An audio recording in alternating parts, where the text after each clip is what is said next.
Hey guys, here's a short video from Rusted Nuts and Ratchets Garage here.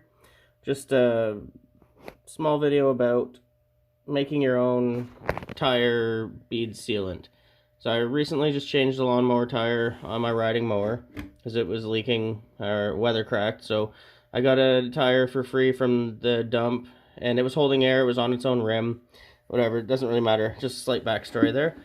So what I did was I put it on the rim, the bead seated, but it was leaking. Sprayed it with soapy water around the rim. You can see where it was coming from. If it's still holding. Oh, there it goes. So I tried a couple hacks. One guy uses anti-seize, Permatex anti-seize, and that seals his beads. It wouldn't do it for my riding mower. It was just not working. Probably because the tire was bad, or the bead was not that great. So I cleaned up the rim. I cleaned up the tire. Didn't work. Still wouldn't seat. Driving me crazy. So I got reading on the internet and I saw a DIY tire bead sealer, but I didn't want to buy a bottle of slime, so I looked around in my shop to see what I had. So what I had was a little bit of this, of course the French side's up. It's basically a latex acrylic silicone, and I had some rubber cement, and I don't have the other part to it, which was the windshield washer fluid. So I basically did one part of this to one part of this, and just a splash of windshield washer fluid to mix it all together. Used the paintbrush, and I painted it around the bead inside the lawnmower tire.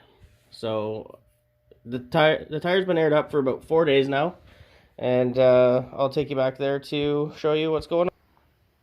Alright, so like I said, I couldn't get this tire to seat or to seal the bead to the rim for the life of me. So I don't know if I'd do this on like a really nice set of rims, but if I were in a pinch and I needed a tire rim sealed, I would do this method. So like I said, it's been aired up for 4 days. I've been using the mower to pull crap around my yard, some pretty heavy stuff too, and like I said, it's still holding, and you can see the acrylic latex on the actual tire because I was dribbling everywhere. So anyway, that worked. Basically what I did was I filled it up with air and then I let some of the air out so that it could be relaxed while the silicone and the, what do you call that? The silicone and the rubber cement cured.